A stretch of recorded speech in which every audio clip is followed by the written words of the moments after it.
What's going on YouTube? I am Hot Mess Ness, MUA, otherwise known as Vanessa, and today's video is a tag video. It is the Makeup Habits tag, and I was tagged by NikiNami Beauty, and the creator of this tag is Danielle. I will leave all of their stuff down below, but she tagged me in it, so I have to do it. I used to not like tag videos, but now I'm starting to kind of really enjoy them. So number one question is, how often do you wear a full face of makeup, like the whole 9?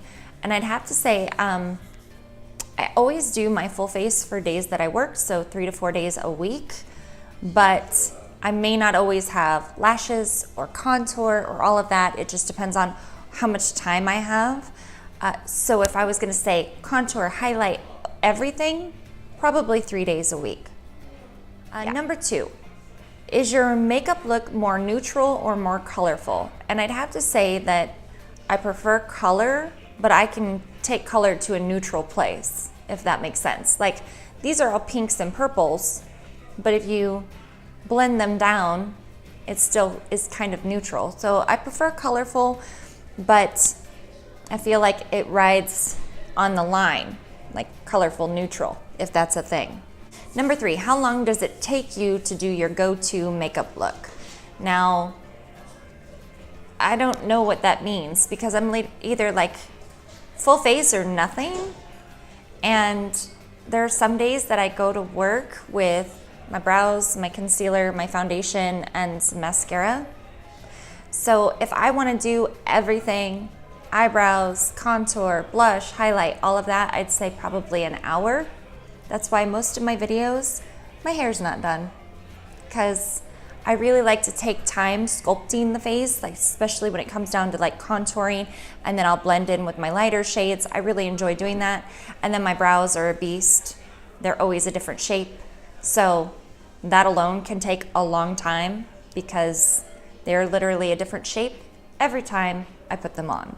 Number 4, do you apply your foundation before or after you've done your eyeshadow? And usually I always do my foundation first because that's what I want no matter what when I'm going out. Like, I kind of see how much time I have. I'll do my full face, and then if I have enough time to do a whole eyeshadow look, I will. But foundation, you know, nobody does a whole eye look and then, you know, doesn't do brows and all of the other things, right? I mean, those people that don't wear foundation. But if you do wear foundation, you gotta have time for both. So a lot of times I make time and then whatever's left over, if I have time for eyeshadow, if I'm going to work or whatever, foundation always first.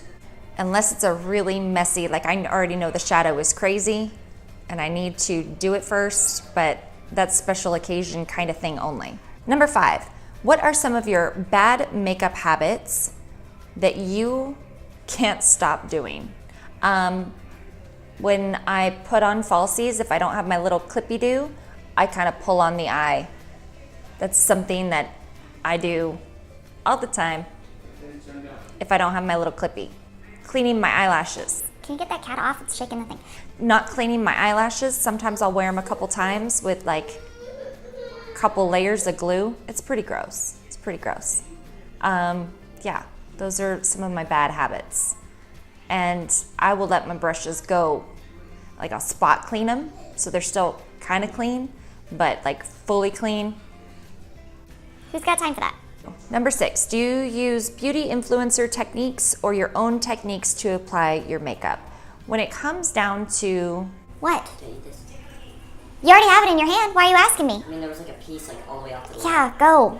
It's dinner, so don't go eating it in front of your friend if it's not done yet.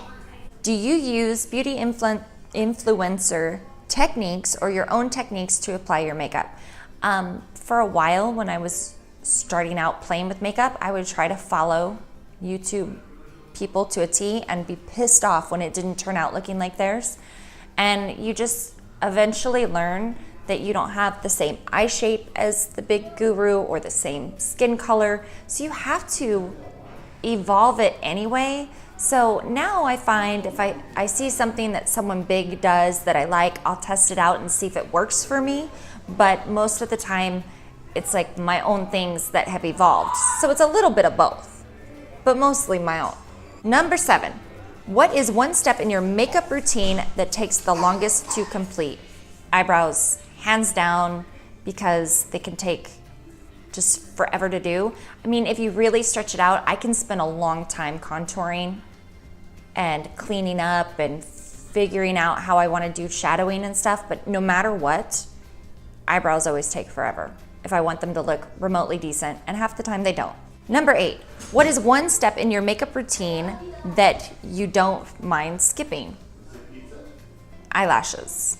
I don't mind not having falsies on, and I don't mind not having eyeshadow on. I mean, it's my favorite thing to do, and most of my tutorials are based off of eyeshadows and stuff, but I can go out into the world not having this crazy eye look and be okay. And part 2 to that is, what is one step in your makeup routine that you'll never skip? And most of the time that's also eyebrows, because you just look crazy when you have all your foundation on and, you know, highlight and all that stuff, but you're missing eyebrows. If I'm gonna not have eyebrows, I'm gonna just not have any makeup on, because I don't wanna look that crazy. Number 9, what type of makeup looks are out of your comfort zone? I'd have to say really, really smoky eyes. I see a lot of people do them, and then when you try to do it yourself, a lot of times I look like a raccoon. I still try them, but it's not my comfort thing. I'm not gonna sit down and do a smoky eye every day. Number 10, do you wear matte liquid lipstick, cream lipstick, gloss, or a mixture? Most of the time it's a mixture. I prefer a lipstick with a gloss on top, and a lot of times I'll do a matte liquid lipstick with a gloss on top because I have dry lips. But I don't mind mixing them all up. Number 10, if you could wear one shade of lipstick for the rest of your life, what would it be? MAC Blankety is my favorite lipstick shade. If somebody said that's all you could ever wear and you will be a millionaire, I'd be like, okay. No big deal. Just any kind of neutral lipstick is fine with me. That's one of the things that I like, bold lips, but I'm not very comfortable in them. So I guess that would also be out of my comfort zone. I don't feel comfortable in really wacky lip colors. I'll wear them here in front of you guys for a video, but venturing out into the world, not so much. Number 12, do you highlight and contour your face? Yes. Sometimes I contour with bronzer, but sometimes I do both, like today. I like to play with the creams and layer, and it's subtle, I think, but it does take me a long time, but I enjoy the process. It's probably totally unnecessary, but I just like doing it. And then as far as highlight, I know a lot of people like the beam. I beam it and then I blend the hell out of it. Number 13, what is one step in your makeup routine that makes you feel the most complete? I think if I have a full contour highlight on, I feel like the whole look is done. I didn't feel like I skipped anything. Because if I went to that point, if I was in that place, then that means everything else is done. But a lot of times it's just a bronzer and, you know, warm up and contour at the same time just to give some structure. But when I'm getting in there with a cream and then I go over with a powder and then I set it all and then I do my bronzer, you know, if I've gone there, then I'm going all the way. All right, guys, so to see who I tagged, just peep it here. Angie's Mayhem, Jenny's Beauty, Rented Fashion, Angelica Nyquist, and Makeup and Travel, and you. Okay guys, that was the Makeup Habits tag from originally Danielle. So make sure you go check them out because Danielle is the one who started it and Nikki is the one who tagged me. Thank you so much for watching guys, and we'll see you in the next video. Mwah. Bye.